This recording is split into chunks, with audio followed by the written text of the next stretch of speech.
ভোরের আলো ফুটতেই পশ্চিম বাংলার শিবনগর গ্রামটি যেন নতুন প্রাণে জেগে ওঠে।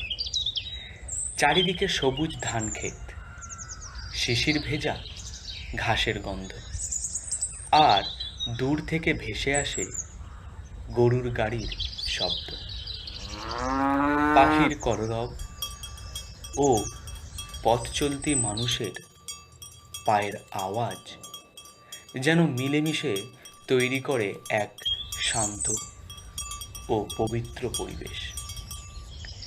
এই গ্রামেই থাকে এক দরিদ্র কৃষকের ছেলে রাহুল।